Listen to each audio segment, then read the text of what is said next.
Episode 27, Shed2Ed, Lewis versus Spivak. It's UFC Fight Night, coming in late. Steve, big win for you, $60 in the bank. Let's go. Couple of big wins back to back in the draft. So we back here. I recall a couple of months ago I was down about $30, and now we turned it around and we're up. We'll wipe the slate clean. Season 4, chugging on.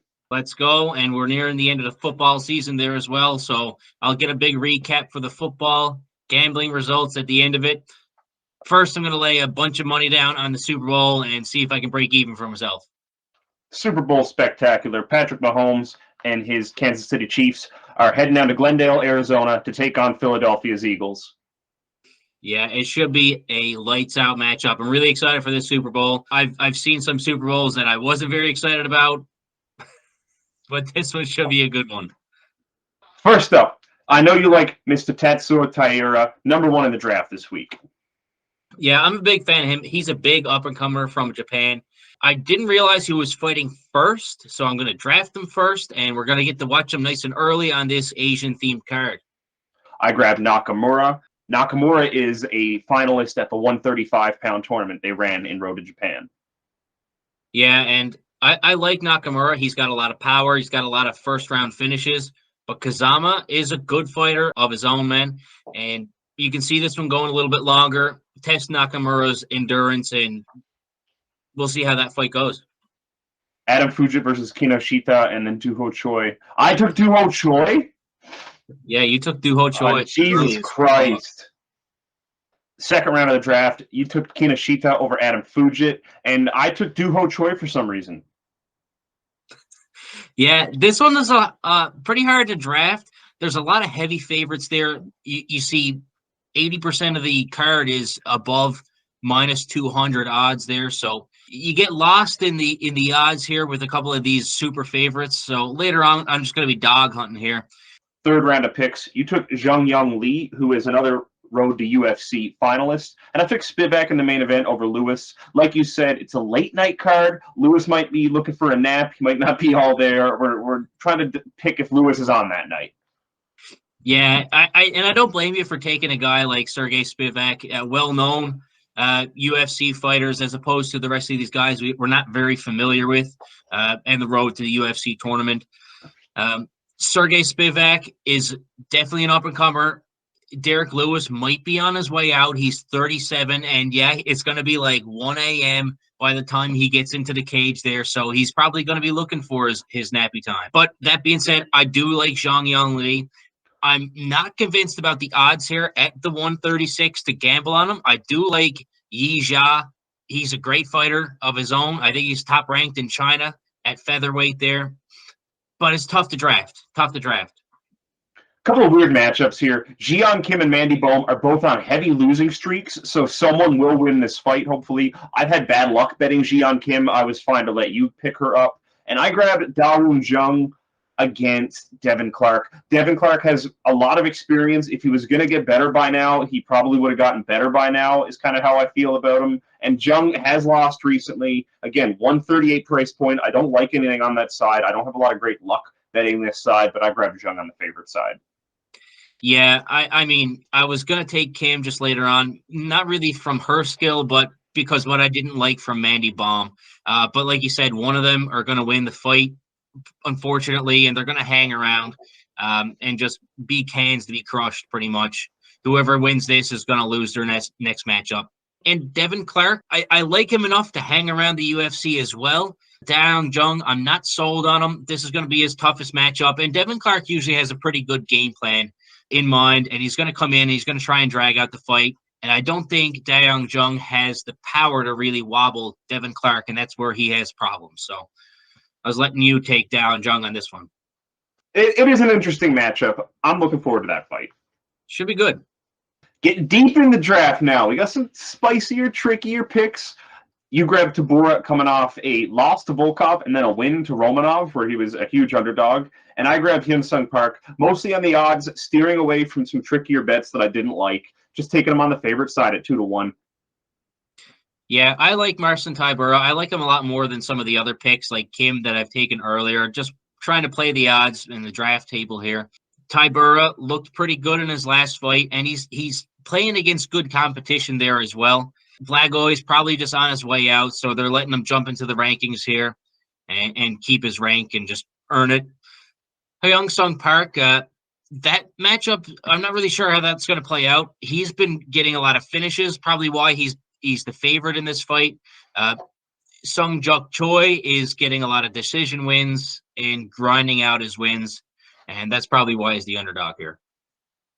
Our boy, Iron Turtle, Jun Young Park. We've seen him around the draft. You grabbed him, and then you grabbed the Eagles to take the Super Bowl, and I grabbed the fourth and final Road to UFC finalist, Anshul Jubilee. Again, just picking the favorite on that pick-em matchup. Yeah, I pretty much just grabbed the Iron Turtle there just so I can bet the other side, Dennis Teal. I like Dennis to probably win this match, especially at these odds, but it should be a tight matchup, a lot closer than the odds would reflect there. And I kind of figured you were going to let me take the Eagles. I figured you were on the Chiefs yourself, so I just let that run till the end. And I grabbed the Eagles. I like them to win this. You never know what Patrick Mahomes is going to do, but the Eagles have the complete team, and they're probably just going to win it.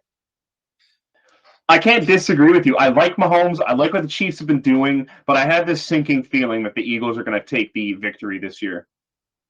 Yeah, it's probably just going to make it all the sweeter for the Chiefs when they do win it. Kicking out the card, your boy, Tatsuo Taira. You've been hyping him for a while. It's fun to watch him coming up and doing his thing and getting a couple of wins under his belt here on the Octagon. Yeah, it is. It's kind of funny seeing him at like a minus 1,200 price point here right now. Jesus Aguilar coming out of Dana White Contender Series, so they're just trying to give him a guy.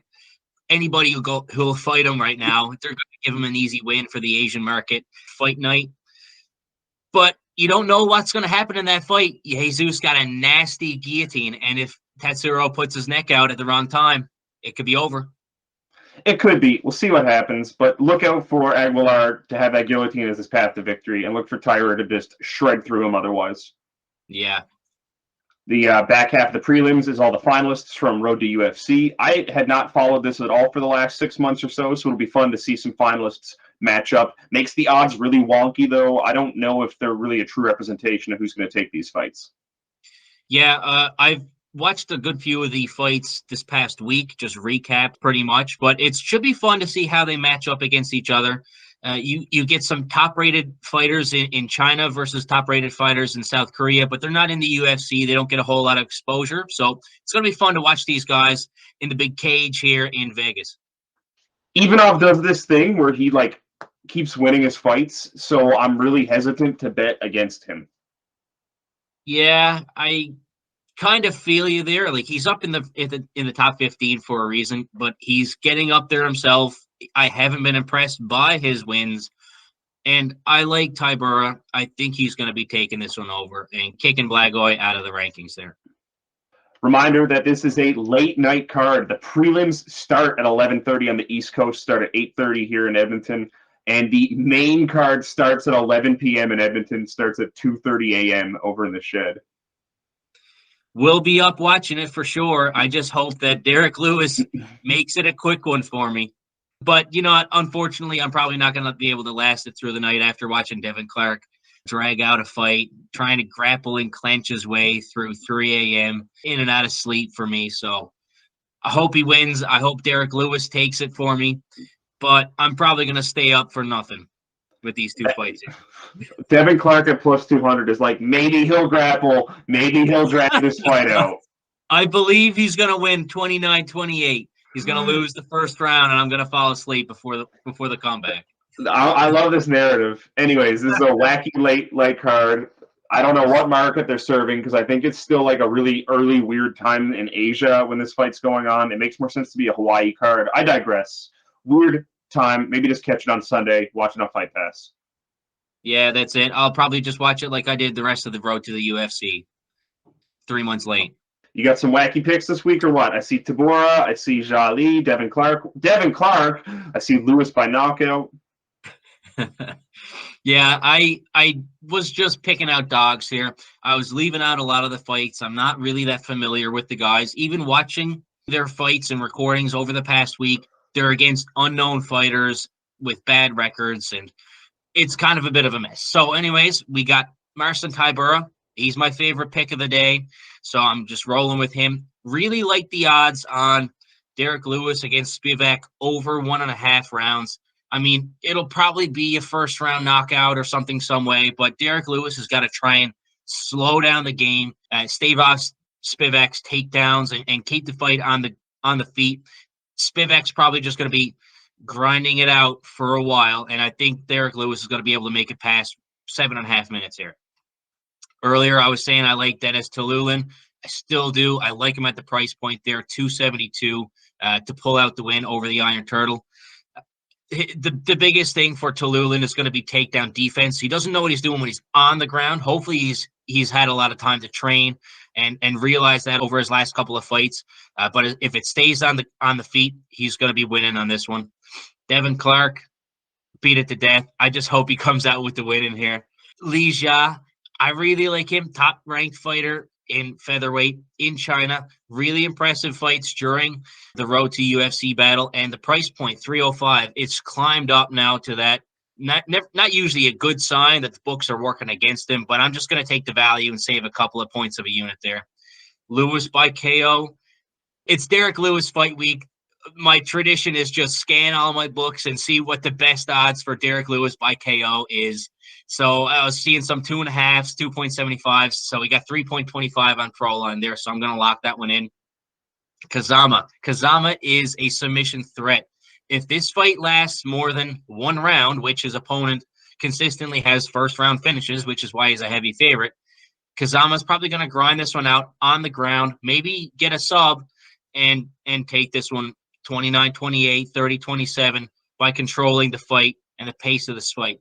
And Tatsuro Taira is going to dominate the fight, but Jesus has a wicked guillotine. If he sticks his neck out, he's going to lose. So I'm going to take the Hail Mary here. I'm going to throw 0.2 of a unit on this one, just the lottery ticket, see if it'll pay out and hedge my draft pick. Let's hope the dogs are barking. I do like you taking the dog money on the road to UFC finalists. I do think that the lines are weird, especially on these less experienced guys in this tournament style. One guy's being favored because of his first-round history. I think you could squeeze some value out there. So I like what you did with that. And you roll with Tybura, you're rolling with Clark, you're rolling with Tululin. They're your boys, right? That's it. And a lot of times the first-round victories, they don't really work out in the end for the person getting them because they don't get cage time. They don't get endurance. They don't get the level of experience that the others that take the fights to decision they actually get. So they can grind them out while these guys get gassed after the first round. They're not used to it. So I'll take the money for that. And that's the week. That's the card. See y'all through the week. We'll keep you all updated on the social media. That's it. Follow us for some Super Bowl picks. I don't have much for you today, but they'll be coming over the next week.